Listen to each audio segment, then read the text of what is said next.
ঝকঝকে বহুতল ভবন, চারপাশের চেনা ক্যাম্পাসের আবহ দূর থেকে দেখলে মনে হবে এক টুকরো স্বপ্নের আঙিনা। কিন্তু এই দেয়ালগুলোর ভেতরে প্রতি মুহূর্তে জমা হয় এক অদ্ভুত দীর্ঘশ্বাস।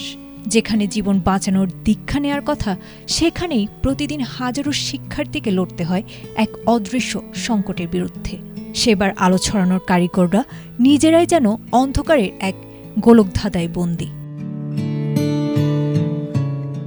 বলছি নোয়াখালী মেডিকেল কলেজের কথা। 2008 সালে প্রতিষ্ঠার পর থেকে নানা রাজনৈতিক পট পরিবর্তনে 3 বার নাম বদল হলেও দীর্ঘ 2 দশকেও এখানে গড়ে ওঠেনি পূর্ণাঙ্গ কোনো হাসপাতাল ভবন। ফলে 254 কোটি টাকা ব্যয়ে নির্মিত দৃষ্টিনন্দন 10 তলা একাডেমিক ভবনটি এখন কেবলই এক আক্ষেপের নাম। কোনো আধুনিক চিকিৎসা প্রযুক্তি নেই পর্যাপ্ত শিক্ষকও।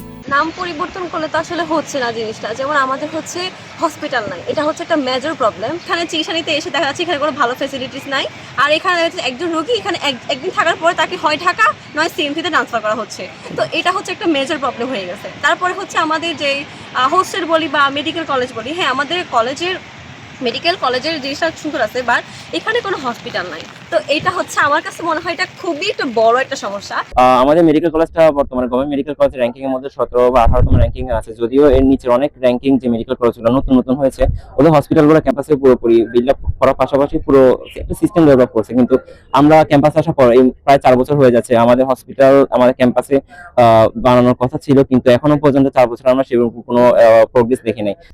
বর্তমানে নোয়াখালী মেডিকেল কলেজে যে অবকাঠামোগত দুরবস্থা, এটা নিয়ে আমরা শিক্ষার্থীরা বেশ দীর্ঘদিন ধরে ভোগান্তিতে আছি।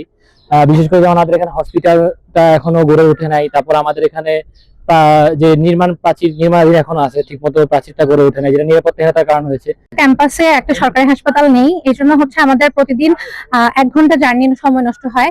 অনেক সময় দেখা যায়, যেহেতু এখন 4th ইয়ারে পড়ি, অনেক হেক্টিক শিডিউল যায়, তখন দেখা যায় যে দূরে হাসপাতাল হওয়ার কারণে অনেকে যেতে পারে না।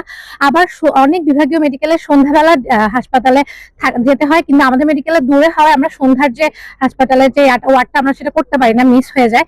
এইসব যদি আমাদের ক্যাম্পাসে যদি হাসপাতালটা থাকতো, আমার মনে হয় এই সমস্যাগুলো সমাধান হতো। আমরা আরো বেশি হাসপাতাল ওরিয়েন্টেড পড়ালেখা সেগুলো করতে পারতাম। এবং আমাদের স্টুডেন্টদের একটাই সমস্যা, সেটা হচ্ছে আমাদের মেডিকেল কলেজ হওয়া সত্ত্বেও আমাদের এখানে একটা হাসপাতাল নাই। আমাদের যদি অতি দ্রুত হসপিটাল হয়ে যায়, তো আর অবকাঠামো দিকগুলো একটু সরকার বিবেচনা করতো। নতুন মেডিকেল কলেজ ক্রিয়েট করা থেকে বেশি ইম্পর্টেন্ট হচ্ছে যে যেগুলো আছে ওগুলার মান উন্নয়ন করা। দেখুন, একটা মেডিকেল কলেজ মানে একটা অঞ্চলের জন্য স্বাস্থ্যসেবার অনেক উন্নতি হয়। তো এখন আমরা তো চাচ্ছি যে স্বাস্থ্যসেবা প্রদান করতে, কিন্তু আমরা আসলে সেটা প্রোভাইড করতে পারতেছি না সাফিসিয়েন্ট অ্যামাউন্টে। তো একটা মেডিকেল কলেজ হলে এখন এই এলাকার মানুষের উন্নতি হবে, সাথে আশেপাশে যত এলাকার মানুষ আছে তাদেরও স্বাস্থ্যসেবার উন্নতি হবে। সবচেয়ে বড় ভোগান্তি শিক্ষার্থীদের ব্যবহারিক ক্লাসে। প্রতিদিন 10 কিলোমিটার দূরের হাসপাতালে যাওয়ার জন্য ইন্টার্ন ও সাধারণ শিক্ষার্থীদের পোহাতে হয় চরম বাস সংকট। এমনকি 4 লেনের ব্যস্ত ঢাকা নোয়াখালী মহাসড়ক জীবনের ঝুঁকি নিয়ে পার হতে হয় শুধু জুমার নামাজ পড়ার জন্য, কারণ ক্যাম্পাসে নেই কোনো মসজিদ। আমাদের পিছনে দোতলা বাসগুলো আপনারা দেখতেছেন, আমাদের দেখা যায় হচ্ছে প্রায় 10 কিলোমিটার ডিস্টেন্স ক্রস করে প্রতিদিন 1-1.5 ঘন্টা রাস্তায় নষ্ট করে হসপিটালে গিয়ে ওয়ার্ক করতে হয়, আবার সদর হসপিটালে গিয়ে ওয়ার্ক করতে হয়, আবার ওখান থেকে ব্যাক করতে হয়। তো দেখা যায় একটা হিউজ একটা হ্যাসেলের মধ্যে দিয়ে আমাদের ওয়ার্ক ক্লাসগুলো করতে হয়। এখানে দেখা যায় যে মসজিদটা আমাদের বাইরে, যখন আমাদের ক্যাম্পাসের বাইরে গিয়ে পড়তে হয়, যেখানে প্রত্যেকটা মেডিকেল স্ট্যান্ডার্ড হচ্ছে যে একটা মসজিদটা একটা ক্যাম্পাসের মধ্যে হবে। নোয়াখালী সহ আশপাশের 7 থেকে 8টি জেলার মানুষের স্বাস্থ্যসেবার বড় ভরসা হতে পারত এই প্রতিষ্ঠান। তবে নতুন করে মেডিকেল কলেজ না বাড়িয়ে বিদ্যমান অবকাঠামো সচল করার দাবি এখন স্থানীয়দেরও। অবশ্য সম্প্রতি ক্যাম্পাস পরিদর্শনে এসে স্বাস্থ্য সচিব মোহাম্মদ কামরুজ্জামান চৌধুরী স্বপন দিয়েছেন নতুন আশার বাণী। আমার বিশেষ আপনারা দেখেছেন এখানে টেন্ডার হয়েছে এবং এটা প্রায় ওয়ার্ক অর্ডারের পর্যায়ে আছে সম্ভবত। ইনশাআল্লাহ আমরা এই মেডিকেল কলেজ আমরা আশা করছি আমাদের গণপূর্তের সহকর্মীবৃন্দ এবং আমাদের এখানকার প্রশাসনিক মিলে আপনাদের সবার সহযোগিতায় আমরা আশা করি আগামী 2 বছরের মধ্যে এই মেডিকেল কলেজের কাজ ইনশাআল্লাহ শুরু করতে পারবো। ইনশাআল্লাহ হাসপাতালের কাজটা শুরু করতে পারবো, শেষ করতে পারবো ইনশাআল্লাহ।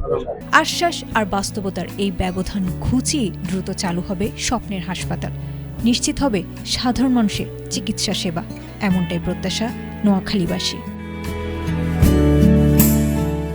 Desk report, ATN Bangla.